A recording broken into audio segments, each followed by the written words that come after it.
Hello बच्चों, आप सभी का स्वागत है आज के नए वीडियो में। बच्चों, मैंने कुछ वीडियो बनाए थे जिसमें सब्जेक्टिव के बारे में बताया था, जो कि बिहार बोर्ड के मायने से बहुत ही इंपॉर्टेंट क्वेश्चन था। और उस वीडियो में मैंने ये भी बताया था कि मैं ऑब्जेक्टिव के बारे में भी एक वीडियो बनाऊंगा, जिसमें ऑब्जेक्टिव का कुछ प्रश्न आपको मैं बता दूंगा, जो कि बिहार बोर्ड के मायने से बहुत ही यूनिक प्रश्न है, जो कि सारे साल प्रत्येक साल पूछते हैं। देखिए यहाँ पे पहला प्रश्न है, द्विघात बहुपद का इतना का शून्य क्या होगा। देखिए ऑप्शन एक दिया हुआ है 3 2, यहाँ पे बी दिया हुआ -3,2, यहाँ पे सी दिया हुआ है 3, -2 और डी दिया हुआ है -1,2।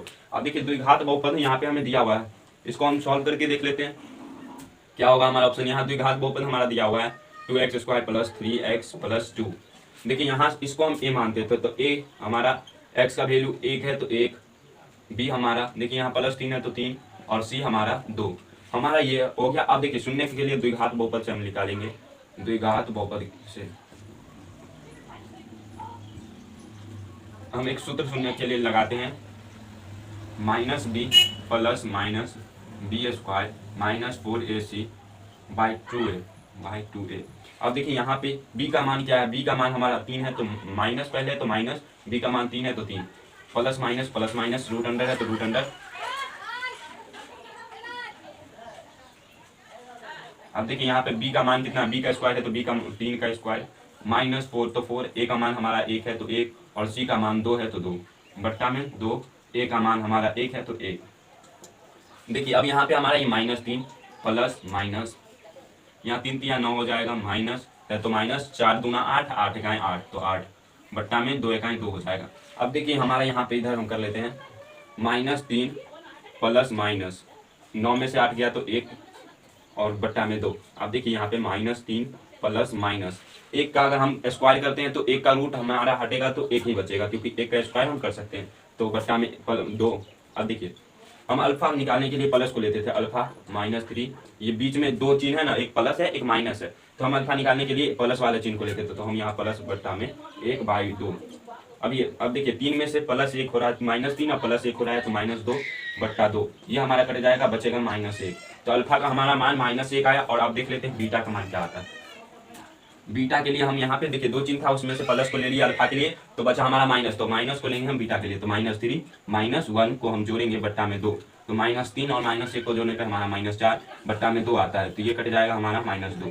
तो बीटा का हमारा मान -2 आता है, तो हमारा अल्फा का मान -1 और बीटा का मान -2, ये हमारा डी नंबर ऑप्शन सही होगा।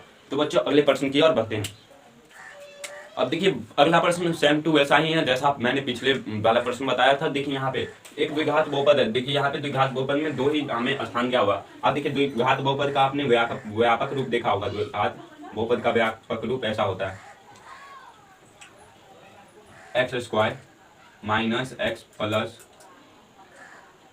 कोनो संख्या होगा, जैसे मान लीजिए 3 हो, यहाँ पे 3 है तो 3। देखिए यहाँ पे हमें x² दिया हुआ है, x² दिया हुआ है, -3 यहाँ पे 3 का मान दिया हुआ है, 3 का हमारा बच क्या गया, हमारा ये x का मान बच गया। तो हम यहाँ पे देखिए यहाँ पे x² का मान, a का मान ऐसे होगा, x² -3 है, तो यहाँ पे a का मान हमें पता है, a का मान 1 है। देखिए यहाँ पे x नहीं दिया हुआ है तो b का मान हम यहाँ पे 0 रखेंगे। क्या रखेंगे, 0। तो b यहाँ पे नहीं दिया हुआ है, b यहाँ पे नहीं दिया हुआ है, तो b का मान 0 और c का मान हमें दिया हुआ है क्या है, -3, तो -3। अब देखिए यहाँ पे हम ए बी सी का मान पता है, तो आगे हम फॉर्मूला लगा लेंगे, -b + -√b² - 4ac/2a, और उससे हमारा शून्य ज्ञात हो जाएगा। तो ज्ञात करके हमें बताइएगा कमेंट में जरूर। कि यहाँ पे प्रश्न बहुत ही आसान है। आपने 8 चैप्टर में त्रिकोणमिति में एक टेबल दिया होगा, जिसमें sin 90 का मान, sin 0 का मान, sin 30 का मान जैसा याद करने के लिए दिया होगा, वो आप अगर याद किए होंगे तो ऐसा प्रश्न, और ऑब्जेक्टिव में बहुत सारे प्रश्न उससे आते हैं, वो सारे बन जाएंगे। देखिए यहाँ पे दिया हुआ √3 sec थीटा बराबर 2 दिया हुआ है, ठीक है। अब देखिए वहां पे तो थीटा का मान, पहले यहाँ पे देखिए सेक थीटा, यहाँ पे 3 इधर गुना में है तो इधर बराबर के इधर आएगा तो वो भाग में बदल जाएगा, तो 2/√3 ये हमारा 3 भाग में आ गया, इधर गुना में था। तो अब देखते हैं यहाँ थीटा का मान ज्ञात करने के लिए कह रहा है, तो थीटा का मान क्या होगा। अगर सेक थीटा बराबर 2/√3 होता है, तो देखिए यहाँ पे पुस्तक है जो यहाँ पे ये इंटर का, इसमें 180 तक का दिया हुआ है। अब देखिए सेक थीटा का 2/√3 हमारा 30, सेक 30 का मान है, तो सेक थीटा बराबर 30 डिग्री, या लिख सकते हैं थीटा बराबर 30 डिग्री, थीटा बराबर 30 डिग्री, तो सेक 30 डिग्री बराबर 2/√3। तो ये हमारा क्वेश्चन अगला सॉल्व हो गया। तो बच्चों अगले प्रश्न की ओर बढ़ते हैं, और वो भी बहुत ही आसान होने वाला है।